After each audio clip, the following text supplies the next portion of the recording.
ati kuna mama anaitwa sijui Njeri amepoteza mafuta ya 17 billion. Mlisikia maneno?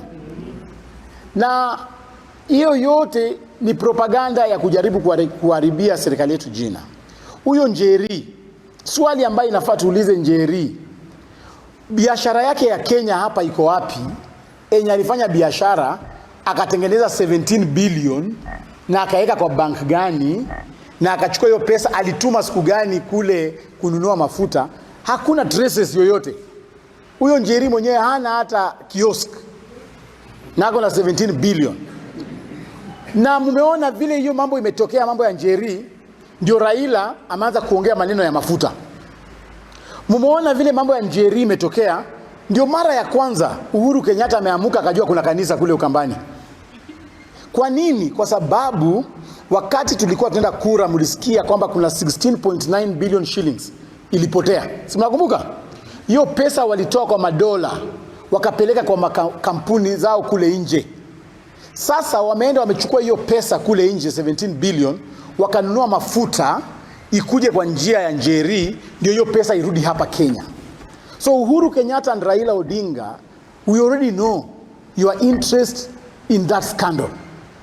So wameanza kutisha rais, ndio rais akubali mafuta yao hiyo ingie. Hiyo mafuta ikiingia, wagawane pesa zao zile ambazo walikuwa wamepora Kenya, 16.9 billion Kenya shillings, yenye walitoa within 24 minutes. Mnakumbuka hiyo kitu? Sasa ndio hizi zinarudi Kenya. Sasa sisi si wajinga kama serikali. Ndio unaona vile tumefinya Njeri, Uhuru Kenyatta ameamka haraka amekuja. So Uhuru Kenyatta and Raila Odinga, you must declare your interests in this fuel scandal. Tangu lini Raila Odinga wewe unaanza kusema ati kampuni fulani ipewe tenda, kampuni fulani ipewe tenda? That is not your work. That is not the work of opposition. As government, kama serikali imesema ni government to government business na imeteua kampuni tatu, respect the decision of government. The contracts are in parliament. Unaweza enda kwa parliament uangalie contracts zile ambazo serikali imepeana. Na Saudi Arabia nao kama government pia nao wameteua kampuni ambazo zitafanya kazi na kampuni yetu. So tafadhali Raila Odinga, wewe concentrate na biashara yako ya gas. Ile gas. Najua Raila alikasirika kwa sababu wakati tuliingia tulipata yeye na Uhuru walikuwa wamepandisha bei ya gas. Walikuwa wamepandisha bei ya gas, hii ndogo ilikuwa karibu 3000 shillings. Unakumbuka? Na ni kwa sababu yeye peke yake ndio ana produce gas. Yeye ndio anafanya biashara ya gas Kenya nzima. So vile rais aliingia akafungulia kampuni zingine zifanye gas, gas sasa imerudi, bei ya gas imerudi chini. Hiyo ndio hasira ambayo Raila Odinga ako nayo. So Raila Odinga accept this competition. The era of monopoly, business monopoly in this country iliisha. Rais anajali sana watu wa chini.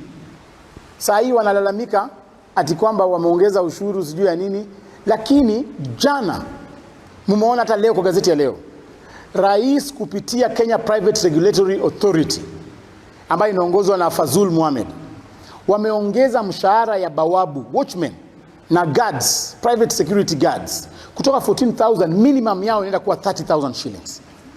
So what has the president done? The president through the Kenya Private Regulatory Authority wametoa mabawabu ambao ni 1.2 million guards in Kenya. Na mnajua Masai tuko hapo na Waluya. Si mnajua? 1.2 million guards, private guards. Wametolewa kwa mshahara ya 14,000, wamepelekwa kwa 30,000.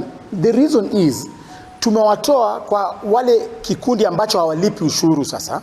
Tumeongeza kwa wale ambao sasa wanaweza toa ushuru. Kwa hiyo 30,000 watatoa NHIF, watoe NSSF, watoe housing levy ya 450, wabaki na 26,000. Serikali itakuwa imefaidika na pia yule bawabu atakuwa ametoka kwa 14,000 mpaka kwa 26,000 ambaye anapeleka nyumbani.